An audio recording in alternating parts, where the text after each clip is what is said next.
आज हम लोग 3-4 चीज़ों के बारे में बात करेंगे। पहला चीज़ फीमेल रिप्रोडक्टिव सिस्टम के बारे में। नंबर दूसरी चीज़ इसी में मेंस्ट्रुअल साइकिल के साथ में हम ओवम का डेवलपमेंट देखेंगे, फर्टिलाइजेशन देखेंगे, और फर्टिलाइजेशन के बाद में कैसा डेवलपमेंट होता है फीमेल रिप्रोडक्टिव सिस्टम में बच्चे का, वो देखेंगे। प्लेसेंटा देखेंगे, क्योंकि आपकी किताब में इन सभी चीज़ों का जिक्र किया गया है, तो इसीलिए ध्यान से देखेंगे। फीमेल रिप्रोडक्टिव सिस्टम, बोलना नहीं बीच में।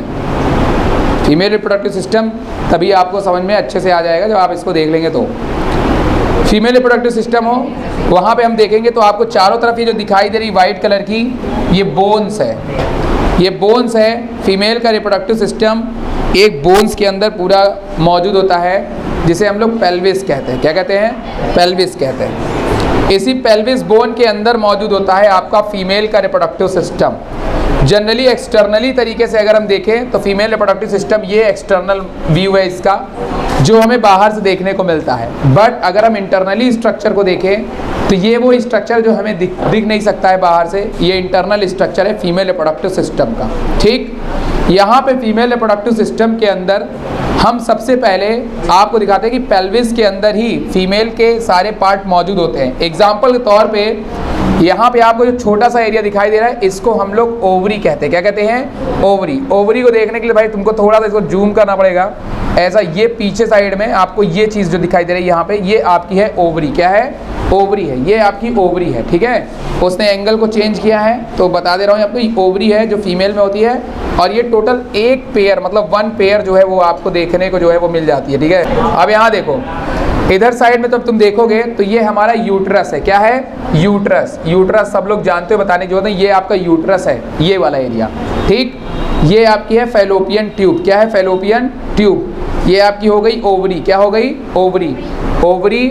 और ये जो फिंगर लाइक स्ट्रक्चर है, इसको हम लोग क्या बोलते हैं? फिम्बरी कहते हैं। क्या कहते हैं? इसको हम लोग फिम्बरी कहते हैं। ठीक है, और ये हमारी फैलोपियन ट्यूब है, इधर भी गई हुई है और इस साइड में भी गई हुई है। ठीक, ओवरी, फैलोपियन ट्यूब। अब इसको ये ऊपर की तरफ क्यों हाथ गया? ये हमारा एक्सटर्नल जेनेटिलिया है। क्या है? External genitalia. बाहर से फीमेल रिप्रोडक्टिव ऑर्गन दिखने में कैसे दिखती है, उसमें सबसे किनारे का जो साइड होता है, इसको हम लोग जनरली क्या बोलते हैं? लेबिया मेजोरा कहते हैं। क्या कहते हैं? Labia majora. अंदर की एक वॉल होती है, इसको हम लोग लेबिया माइनोरा कहते हैं। क्या कहते हैं? Labia minora. ये यहाँ पे आप देखोगे एक छोटी सी पोर आपको दिखाई देगी, यहाँ पे ये दिख रहा है, इसको हम लोग बोलते हैं यूरेथ्रा। क्या कहते हैं? यूरेथ्रा। ह्यूमन के अंदर स्पर्म को निकालने के लिए और यूरिन को निकालने का रास्ता एक ही होता है, यूरेथ्रा। लेकिन फीमेल में रिप्रोडक्शन के लिए अलग होता है। रिप्रोडक्शन के लिए ये होती है आपकी वेजाइना और ये होती है आपकी यूरेथ्रा। यहाँ से वो सेक्सुअल इंटरकोर्स करते हैं, रिप्रोडक्शन करते हैं और इस एरिया से यूरिन का एक्सक्रीशन करते हैं। क्लियर? इनका सबसे सेंसिटिव पार्ट जो होता है वो होता है इस जगह पे जहाँ पे सबसे ज़्यादा नर्व सेल मौजूद होती हैं। इसको हम लोग कहते हैं क्लिटोरिस। क्या कहते हैं? क्लिटोरिस कहते हैं। तो लेबिया मेजोरा ये आपका एक्सटर्नल जेनेटिलिया है। और जो आप बगल आप व्हाइट कलर का पोर्शन देख रहे हैं वो आपका क्या है? पेल्विक बोन है, पेल्विस है। क्या है? पेल्विस है। और पेल्विस के अंदर ही इनका पूरा रिप्रोडक्टिव पार्ट मौजूद होता है। हमको ऐसी प्रोटेक्शन नहीं मिलती है। बात समझ में आया? हमारा रिप्रोडक्टिव पार्ट बॉडी के बाहर होता है, बॉल वॉल लगने का सबसे बेहतरीन खतरा होता है। ठीक है ना? तो ये चीज़ें तुमको यहाँ पे ध्यान में रखनी है। क्लियर? इतनी बात समझ में आया? ओके, अब देखो बेटा, बात नहीं, ये रिप्रोडक्टिव पार्ट बोन से अटैच होते हैं। और बोन से अटैच किसके थ्रू होंगे? लिगामेंट के थ्रू। किसके थ्रू? लिगामेंट। तो जरा जगह पे आपको लिगामेंट जो है वो देखने को मिलता है। देखिए ये भी लिगामेंट है आपका। तो बहुत सारा ब्रॉड स्ट्रक्चर, इतना आपको नहीं जानना, मैंने आपको आपके सिलेबस से ज़्यादा ही बता दिया। चलो अब मुद्दे पे आते हैं। आया, चल ठीक है। पहला वाला स्ट्रक्चर आपका वेजाइना है, दूसरा वाला स्ट्रक्चर आपका क्या है? सर्विक्स है, तीसरा वाला आपका यूट्रस है और चौथा वाला आपका ओवरी है, पांचवा वाला फिम्बरी, छठवा वाला फैलोपियन ट्यूब, सातवां वाला यूट्रस है बेटा। एंडोमेट्रियम वॉल है। ठीक है, एंडोमेट्रियम वॉल का क्या रोल होता है?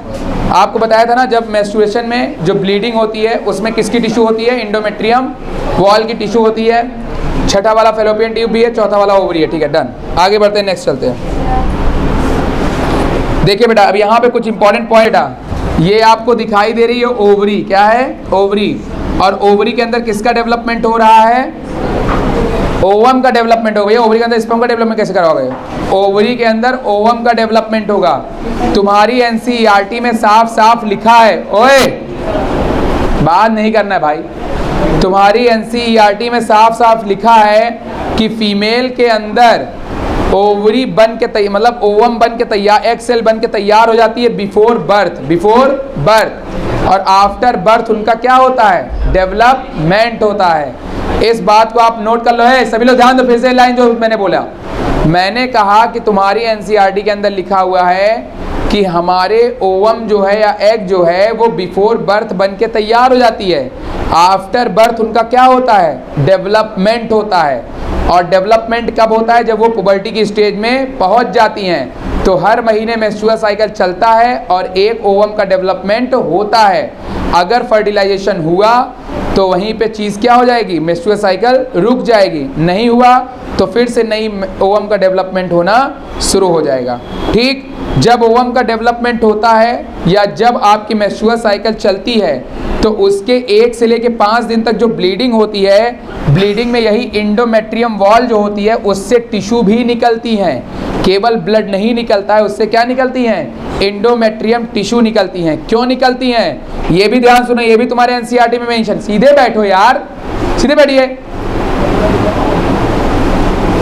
और इसको ध्यान सुनते रहिएगा सभी लोग। सब एनसीईआरटी में, मैं कुछ एक्स्ट्रा नहीं बता रहा हूं आपके एनसीईआरटी में ये चीजें। इंडोमेट्रियम वॉल हर बार खुद को रिपेयर करती हर महीने, ताकि हर महीने एम्ब्रियो को क्या दे सके? न्यूट्रिशन प्रोवाइड कराने में मदद कर सके। क्योंकि एम्ब्रियो बनने के बाद कहाँ जाता है? इंडोमेट्रियम वॉल में ही जाता है। अगर फर्टिलाइजेशन नहीं हुआ तो क्या एम्ब्रियो बनेगा? नहीं। क्या इंडोमेट्रियम वॉल किसी काम की है उस समय? नहीं। तो इंडोमेट्रियम वॉल कट करके ये वेजाइना के थ्रू क्या हो जाती है? बाहर हो जाती है बॉडी के एग के साथ में। बात समझ में आया? अगर फर्टिलाइजेशन हुआ, मेंस्ट्रुअल साइकिल रुकी, तब फिर इंडोमेट्रियम वॉल नहीं कटेगी। लेकिन अगर फर्टिलाइजेशन नहीं हुआ, अगली साइकिल चलनी शुरू होगी तो इंडोमेट्रियम वॉल कट के निकलेगी ही निकलेगी। इस बात को तुम्हें ध्यान में रखना है, ठीक है। इनफंडिबुलम रीजन मैंने आपको बता दिया किस लिए फेमस है। सबसे ज़्यादा फर्टिलाइजेशन होने की संभावना यही होती है, इनफंडिबुलम में होती है। और इनफंडिबुलम किसका पार्ट है? फैलोपियन ट्यूब का। ठीक, ओवम का डेवलपमेंट हो रहा है यहाँ पे, इसको आपको ध्यान में रखना है। आगे बढ़ते हैं, नेक्स्ट पे चलते हैं। देखो बेटा, यहाँ पे ये डायग्राम तुमको बता रहा है फर्टिलाइजेशन। देखो, सब पहले ध्यान सुनिएगा सभी लोग। फीमेल रिप्रोडक्टिव ऑर्गन में सबसे पहले जब स्पर्म एंटर करता है तो वेजाइना से स्पर्म एंटर करेगा, वेजाइना से एंटर करके पहुंचेगा यूट्रस, और यूट्रस के पास पहुंचेगा फैलोपियन ट्यूब में। फैलोपियन ट्यूब में या ओवरी की अगर मैं बात करूं तो हमारे पास एक पेयर ओवरी होता है। तो एक पेयर ओवरी में एक बार में एक ही तरफ तो ओवम बनेगा ना, तो ये अल्टरनेट होता है। क्या होता है? अल्टरनेट। एक महीने इस साइड बनेगा तो दूसरे महीने इस साइड बनेगा, फिर एक महीने इस साइड, दूसरे महीने इस साइड। बात समझ में आया? लेकिन एक टाइम पे कितना ओवम बनेगा? एक ही ओवम बनेगा, इस बात को ध्यान रखिएगा। लेकिन हमारे स्पर्म को कैसे पता चला कि ओवम किस कैती है, इधर है या फिर उधर? हमारे स्पर्म, हमारे ओवम के ऊपर मौजूद होता है रिसेप्टर्स। क्या होता है? रिसेप्टर्स, जो स्पर्म को अपनी तरफ अट्रैक्ट करता है। तो स्पर्म अपनी तरफ जाएगा भाई, इसकी तरफ जाएगा। देखो फर्टिलाइजेशन कहाँ हो रहा है? इनफंडिबुलम में ही हो रहा है कि नहीं हो रहा है? तो इसी लोकेशन में सबसे ज़्यादा फर्टिलाइजेशन होने की संभावना होती है। इस बात को ध्यान रखिएगा। रिमेंबर, अगर sperm count millions of amount से कम है तो नॉर्मल फर्टिलाइजेशन होना मुश्किल है, नहीं होगा भैया, याद रखिएगा। स्पर्म काउंट कहने का मतलब ये है कि सही अमाउंट जो कि नेचुरल फर्टिलाइजेशन को कॉज करे। बात समझ में आ रहा है कि नहीं आ रहा है? तो अगर आपका स्पर्म काउंट लो रहेगा, मतलब सीमन के अंदर मौजूद स्पर्म की संख्या ही क्या कहलाती है?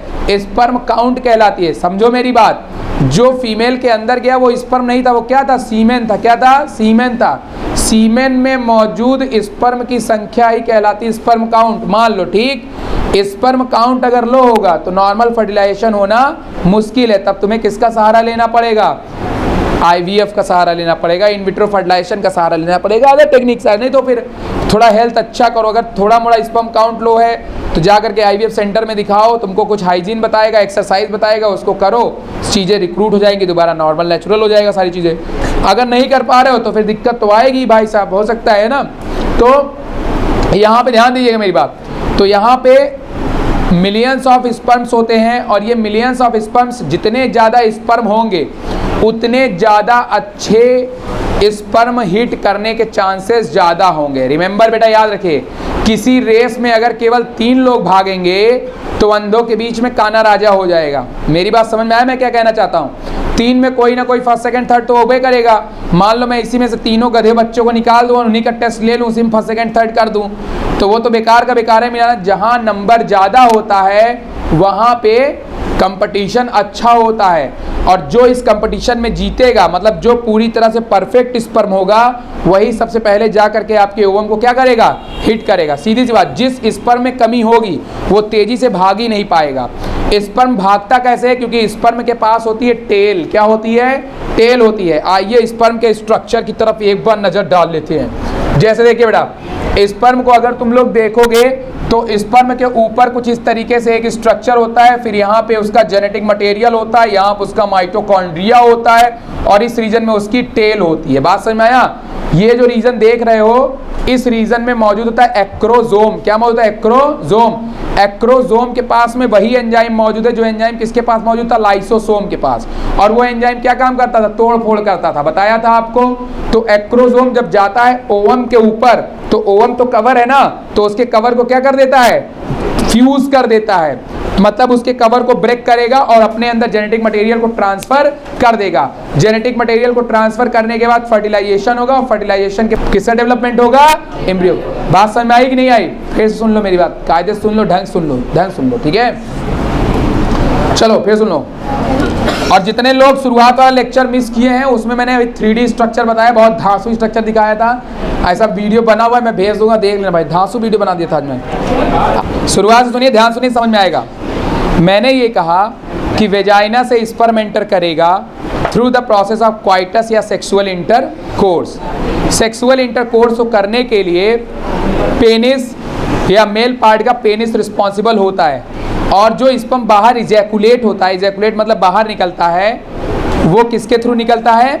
यूरेथ्रा के थ्रू निकलता है। रिमेंबर, फीमेल के अंदर जिस समय ओवम रिलीज होती है या जिस समय ओव्यूलेशन होता है, ओव्यूलेशन कब होता है? ध्यान सुनिएगा, 1 से लेकर के 5 दिन तक मेंस्ट्रुएशन चलती है। 5 के बाद 6, 7, 8, 9, 10 ओवम मैच्योर होता है। 10, 11, 12, 13, 14 ये वो डे होता है। 14 दिन के बाद ओवम क्या हो जाएगा? रिलीज होगा। इसी प्रोसेस को हम कहते हैं ओव्यूलेशन। और ओवम रिलीज होने के बाद कहाँ पे आ जाएगा? वो आ जाएगा फैलोपियन ट्यूब के इनफंडिबुलम पोर्शन में, और वेट करेगा स्पर्म का। फिर स्पर्म को लाने के लिए हमें करना होगा सेक्सुअल इंटरकोर्स। लेकिन हमें कैसे पता चलेगा कब करना है सेक्सुअल इंटरकोर्स? तो इसी के लिए जानना ज़रूरी होता है। ये एक सवाल पूछ सकता है कि क्या सारे क्वाइटस जो हैं वो प्रेगनेंसी कॉज कर सकते हैं? नहीं कर सकते हैं। क्वाइटस, कॉपुलेशन और सेक्सुअल इंटरकोर्स तीनों एक ही चीज़ हैं, तीनों में कोई डिफरेंस नहीं है। बात समझ में आया? सेक्सुअल इंटरकोर्स या क्वाइटस एक ऐसी प्रोसेस है जिसके थ्रू हमें स्पर्म सेल्स को फीमेल बॉडी के अंदर पहुंचाना है, फीमेल के रिप्रोडक्टिव पार्ट में ट्रांसफ़र करना है। लेकिन उस ट्रांसफ़र को करने के लिए मेन और वीमेन का लिबिडो, क्या? लिबिडो मेरा एक साइंटिफिक टर्म है, आपको भी मिलेगा लिबिडो साइंटिफिक, मेरा बनाया हुआ टर्म नहीं है वो। मतलब मैं जनरली यही टर्म यूज़ करता हूँ। लिबिडो का मतलब होता है अट्रैक्शन, मेल का फीमेल के प्रति अट्रैक्शन। दूसरे लैंग्वेज और सिंपल लैंग्वेज में सेक्स डिजायर। बात समझ में आया कि नहीं आया? सेक्स डिजायर होना फीमेल के, मेल का तो पता चल रहा है भाई, वो तो पता चल ही जाएगा, लेकिन फीमेल के अंदर पता कैसे चलेगा? जब फीमेल का ओवम ओव्यूलेट हो जाता है तो फीमेल के अंदर भी सेक्स डिजायर जो होते हैं वो क्या होते हैं? लिबिडो अच्छा होता है, तेज होता है, मतलब वो भी क्वाइटस के लिए एग्री होंगी। बात समझ में आया कि नहीं आया? कब? ओव्यूलेशन के बाद, सारे समय नहीं। ध्यान सुनिएगा मेरी बात को। जब क्वाइटस होगा तब स्पर्म अंदर एंटर करेगा। रिमेंबर, यही प्रोसेस नहीं खत्म हो रही है। सक्सेसफुल क्वाइटस होना चाहिए। क्वाइटस होने के लिए स्ट्रेस फ्री माहौल होना चाहिए। किसी के कनपटी पे बंदूक लगा के क्वाइटस नहीं कराया जा सकता है भाई साहब, नहीं होने वाला है। बात समझो पहले, ध्यान से।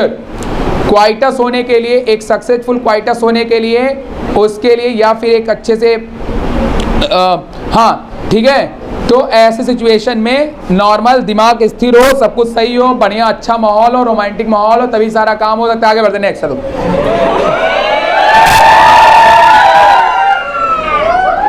हो गया बेटा। अगर लिबिडो अच्छा रहा तो सारे seminal vesicle, prostate gland, bulbo urethral gland सब अच्छे से काम करेंगी और अच्छे खासे अमाउंट में सीमन प्रोड्यूस होगा और स्पर्म काउंट भी अच्छा रहेगा। अगर आपका स्पर्म काउंट सही है तब फिर वो स्पर्म जाएगा और ओवम को क्या कर देगा, हीट करेगा। याद रहे, ओवम को हीट करने के बाद में अब ये ओवम बन गई जाइगोट। क्या बन गई, जाइगोट। जब ये जाइगोट बन गई, जाइगोट बनने के बाद में ये डिवाइड करना शुरू करेगी। तो पहले डिवाइड करके कितनी सेल बनाएगी, 2, 2 से 4, 4 से 8, तब इसे हम बोलेंगे मॉरुला। क्या बोलेंगे, मॉरुला। और मॉरुला के बाद ये बनाएगी ब्लास्टुला। क्या बनाएगी, ब्लास्टुला। और उसके बाद में जब एम्ब्रियो बन जाएगा तो एम्ब्रियो आएगा और यूट्रस के एंडोमेट्रियम वॉल के अंदर घुस जाएगा। एंडोमेट्रियम वॉल के अंदर एम्बेडेड हो जाएगा, मतलब धंस जाएगा जाकर के। और यहाँ पे एम्ब्रियो का डेवलपमेंट होना पूरी तरह से शुरू होगा।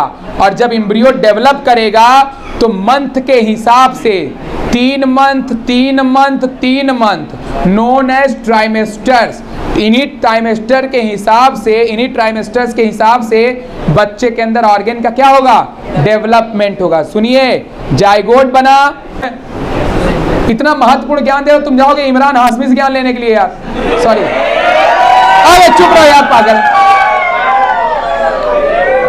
इमरान, अबे यार तुम लोग पूरी बात पहले सुनो। इमरान अलग है और हाशमी अलग है, दीवारों पर लिखा नहीं मिलता है क्या?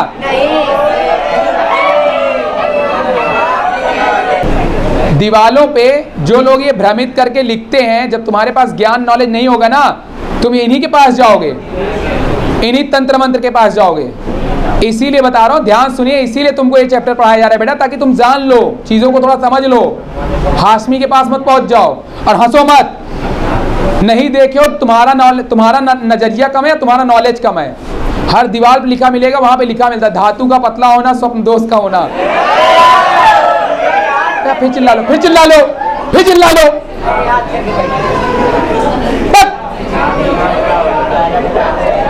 अब सुनिए, वो तुम्हारे जैसे ऑडियंस को ही, तुम्हारे जैसे ऑडियंस को ही थकते हैं। क्यों थकते हैं, ध्यान सुनिए। उन्होंने तो लिख दिया धातु का पतला, धातु का पतला होना मतलब स्पर्म का काउंट लो होना, ठीक है, उन्होंने तो लिख दिया। तुमने कभी सही स्पर्म देखा है, क्या होता है? कोई आइडियल स्पर्म का है नेचर क्या जानते हो? नहीं जानते हो ना, तो तुम्हें कैसे पता तुम्हारा स्पर्म पतला है? और तुम दंड से पहुंच जाओगे भ्रमित होकर के कि अरे नहीं, हम तो नपुंसक है भाई, हमको चलना है वहां पे। अरे ध्यान सुनो बेटा, अरे यार फिर तुम लोग मजाक करो। वही सेम चीज जो लोग उठाते हैं स्वप्न से नाइटफॉल को। नाइटफॉल नेचुरल है, वो नेचुरल होता है, और तुमको लगेगा तुम्हारे नाइटफॉल होगा, तुमको लगेगा अब तो तुम बेकार, तुम बीमार, तुम नपुंसक होएगा। चलो भाई, इसीलिए जानकारी होना सही। अभी मैं कैमरे के सामने बोला, और ये बिल्कुल निखंड सत्य बात है कि एक दिन एक लड़का सहसो बाजार का एक बाबा की पर्ची लेके आया। बाबा जी जो है मौलाना टाइप के थे, उनका नाम हम उसमें मेंशन था, उनकी पर्ची लेके आया। उसमें लिखा हुआ था कि मन चाहे प्यार से मिला देंगे। हंसा पूरी बात, पहले पूरी बात बताया देना। तो मैंने फोन कर दिया बाबा जी को, मैंने बाबा जी को फोन भी कर दिया। ऐसे लोग जो ऐसे समाज में फैले हैं, तुम और लोगों को जागरूक करो कि वो उस अंधकार में ना जाएं। आईवीएफ सेंटर है, अगर तुम्हें डाउट है कि तुम्हारे स्पर्म काउंट्स लो हैं, तुम्हारे रिप्रोडक्टिव पार्ट में कमी है, तो गायनो को दिखाओ। अच्छे से डॉक्टर होते, डॉक्टर बतरा वगैरह है, तमाम तरह के हैं, उनको दिखाओ, आईवीएफ सेंटर में दिखाओ। लेकिन तुम चले जाओगे हाशमी और इमरान को दिखाने। हाशमी और इमरान दोनों अलग अलग आदमी हैं, इनके नाम से दीवालों पे लिखे रहते हैं पोस्टर। बात समझ आया?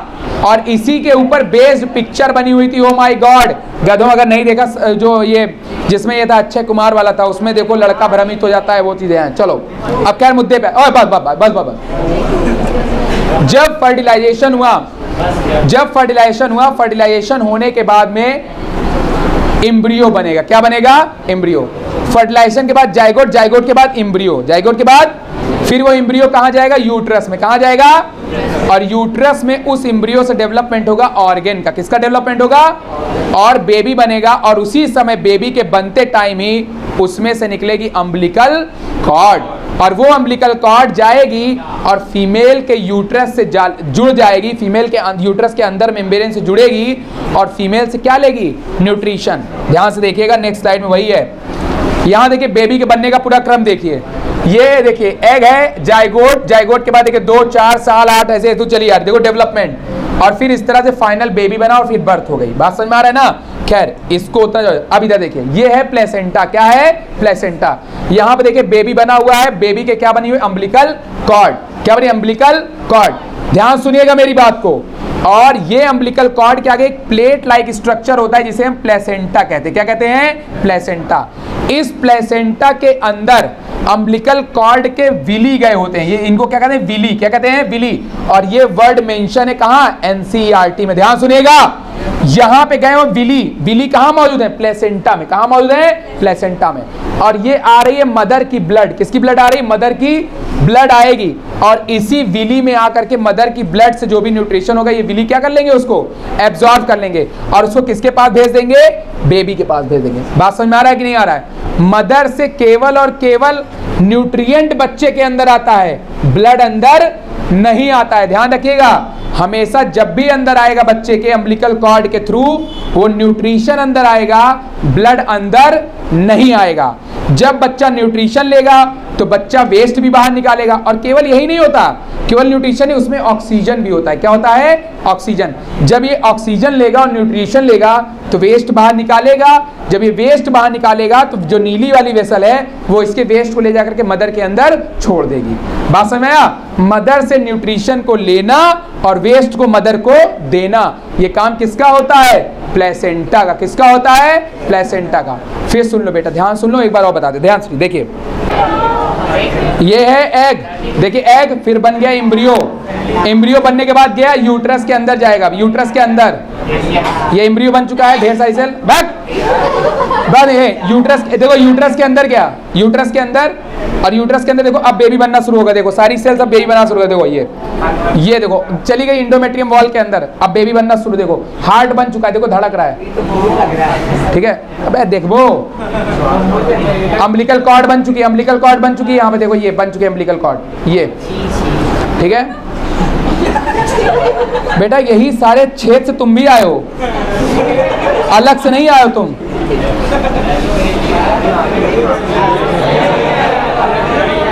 ओए बेटा ये तमाचा मारूंगा अभी खींच के। मैं तुम लोग को दिखाओ कुछ, तुम लोग यार अपने में मस्त हो। फिर देखो ध्यान से, ध्यान से देखिए इसको, बात ना करो। जाइगोट से एम्ब्रियो बन गया है, अब एम्ब्रियो फैलोपियन ट्यूब में जा रहा है, अभी पहुंच गया यूट्रस में। यूट्रस में गया, अब यूट्रस में ये एम्ब्रियो का डेवलपमेंट होगा। इंडोमेट्रियम वॉल के अंदर घुस गया वो, ठीक है। अभी उसका डेवलपमेंट हो रहा है, और ये अम्बिलिकल कॉर्ड बन चुकी है देखो, और ये बच्चा होता है एमनियोटिक फ्लूइड के अंदर, ठीक। ये बच्चे का न्यूट्रिशन होगा, और ये प्लेसेंटा है ऊपर, जो ये प्लेसेंटा है।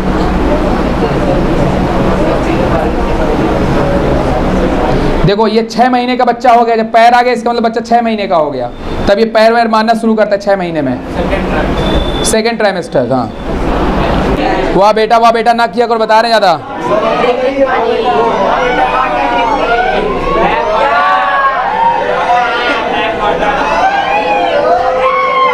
बेटा प्लीज बस हो गया, पीने तो बेगा तो पानी, मैं चुल्लू से पी लूंगा बेटा, ज़्यादा करे।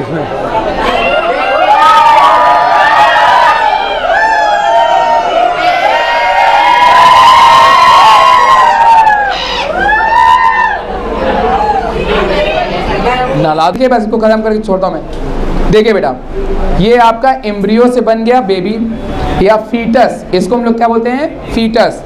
एम्ब्रियो से जो बेबी बनता है उसे हम लोग फीटस कहते हैं, ठीक। फीटस में बनती है अम्बिलिकल कॉर्ड। क्या निकलेगी? अम्बिलिकल कॉर्ड, जो हमारे फीटस को न्यूट्रिशन देगी। यहाँ पे तुम्हें एक यॉर्क सैक देखने को मिल रही, ठीक है। यॉर्क सैक हमारे एम्ब्रियो को न्यूट्रिशन देती है। किसको न्यूट्रिशन देती है? एम्ब्रियो को। हर समय तो फीटस नहीं बनी रहती ना, लेकिन सेल तो बनती रहती है। उस सेल को न्यूट्रिशन के लिए कौन होता है? यॉर्क सैक होता है, ठीक। और यहाँ पे किनारे की तरफ तुमको दिखाई दे रही है प्लेसेंटा। क्या दिखाई दे रही है? प्लेसेंटा। फीटस का अम्बिलिकल कॉर्ड किससे जुड़ा होता है? प्लेसेंटा से। और फीटस किसके अंदर स्टोर होता है, मतलब किसके अंदर मौजूद होता है? एमनियोटिक फ्लूइड के। जब किसी को मेल फीमेल का पता लगाना होता है तो इसी एमनियोटिक फ्लूइड के सैंपल को इंजेक्शन से निकाला जाता है और उसके डीएनए की जांच करके पता लग जाता है कि लड़का है या फिर लड़की। वो एमनियोसेंटेसिस कहते हैं। इसको क्या कहते हैं? एमनियोसेंटेसिस। एमनियोटिक फ्लूइड से सेक्स का पता लगाना कि मेल है या फिर फीमेल, जिसके ऊपर इंडिया में रोक लगी हुई है, सेक्स डिटर्मिनेशन पे रोक लगी हुई है, इलीगल है वो। आगे बढ़ते हैं। देखो इसी को हमने जूम किया। ये क्रोनियोनिक विली होते हैं या ये विली होते हैं, बस इसको विली ध्यान रखो क्योंकि तुम्हारे एनसीईआरटी में विली है। इन विली का काम ये होता है कि मदर के ब्लड से आने वाले न्यूट्रिशन को और ऑक्सीजन को एब्जॉर्ब करना और उसे किसके पास पहुंचा देना? बेबी के पास पहुंचा देना या फीटस के पास पहुंचा देना। और फिर बदले में फीटस क्या रिलीज करेगी? वेस्ट प्रोडक्ट और कार्बन डाइऑक्साइड वगैरह, उसको दोबारा ये कहां पहुंचा देंगे? मदर के ब्लड में वापस भेज देंगे। इतनी बात क्लियर है? यही काम होता है बेटा प्लेसेंटा का। बात क्लियर हुई? प्लेसेंटा के बाद आगे बढ़ते हैं, नेक्स्ट देखते हैं क्या बचा हुआ है, कुछ की नहीं बचा हुआ देख लेते हैं, फिर उसके बाद आगे बढ़ते हैं। ओके, अब देखो ये है तुम्हारे बर्थ कंट्रोल मेथड, या अब हम लोग पढ़ने वाले हैं रिप्रोडक्टिव हेल्थ। क्या पढ़ने वाले हैं? Reproductive health. रिप्रोडक्टिव हेल्थ हम लोग 4 बेसिक रीजन के कारण पढ़ते हैं। नंबर वन, अब जो मैं इमरान हाशमी और फलाने ठिकाने की बात बता रहा था वो इसी टॉपिक में रिकवर होगा। देखो नंबर 1 हम पढ़ते हैं पॉपुलेशन कंट्रोल को लेके कि पॉपुलेशन बहुत ज़्यादा बढ़ रही है, लोगों को जागरूक करना। दूसरा नंबर जागरूक करना, क्या करना? जागरूक करना। नंबर तीसरा एसटीडीज से कैसे बचें, एसटीडीज से कैसे बचें, सेक्सुअल ट्रांसमिटेड डिजीज जैसे एड्स, हर्पिस, हेपेटाइटिस बी, ये सब वो डिजीज है जो लगातार फैल रही हैं और समाज के लिए एक बहुत डेंजरस बीमारी बनी हुई है। रीज़न, ये हम सभी के लिए एक टैबू टॉपिक है। टैबू टॉपिक मतलब गुप्त टॉपिक है। हम जो है इसको हमेशा गुप्त रोग का नाम भी देते हैं। दरअसल हम किसी से डिस्कस नहीं करते और जब ये बीमारियां बड़ी हो जाती हैं, गंभीर हो जाती हैं, हार्मफुल हो जाती हैं, तब हम किसी गायनो के पास जाते हैं। जबकि गायनेकोलॉजिस्ट जो होते हैं वो जगह जगह पे मौजूद रहते हैं, मेल फीमेल सारे रहते हैं। तुमको उनको जाकर के दिखाना चाहिए, उनको उन गायनोज को दिखाओगे भाई, वो तो उसी के ऊपर पढ़ाई किए हुए ना। अगर तुम मुझसे ये चीज़ पढ़ सकते हो तो डेफिनेटली तुम डॉक्टर को जा करके ऐसे डिजीज़ को दिखा सकते हो। शुरुआत बहुत नॉर्मल सिम्टम से होती है, एक छाले से शुरुआत होगी, बट बाद में तुमको पता चलेगा कि तुमको गोनेरिया हो गया है, सिफिलिस हो गया है, भयानक बीमारी हो गई है। तो इसीलिए जब भी ऐसी कॉम्प्लिकेशंस आती है तो ये चीज़ सेक्सुअल ट्रांसमिटेड डिजीज़ फैलती बहुत तेज़ी से है, इसलिए तुमको ये भी ध्यान में रखना है। ये सारे वो मेथड है जिससे हम प्रेगनेंसी को करने से क्या कर सकते हैं? रोक सकते हैं। लेकिन प्रेगनेंसी के किट को यूज़ करने के पहले कुछ चीज़ों के बारे में जान लो कि हम लोग नेचुरली भी प्रेगनेंसी को रोका जा सकता है। नेचुरली में ये है क्वाइटस इंटरप्शन, मतलब जिस समय तुम्हारा स्पर्म इजैकुलेट होने वाला रहे उसी समय पेनिस को वेजाइना से क्या कर दो? बाहर निकाल दो और स्पर्म को बाहर रिलीज करो। बात समझ में आया? इस मेथड को नीतीश कुमार जो बिहार के सीएम है उन्होंने संसद भवन में भी बताया है और मैंने एनसीईआरटी की लाइन को इनकोड किया है और उन्हीं के डायलॉग के साथ में, ठीक है ना। हाँ, उन्होंने थोड़ा देसी लैंग्वेज में बताया था, मैंने थोड़ा उसको पढ़ाई वाले लैंग्वेज मतलब पढ़ाई वाला एनसीईआरटी की लाइन जोड़ दिया था। उनको बहुत बुरा भला कहा गया इसके बारे में कि संसद भवन में ऐसी बातें कौन करता है। ठीक है, अच्छा है मैं संसद भवन नहीं गया। अगला देखो, चलो ठीक है, बाकी कल पढ़ते, ठीक है।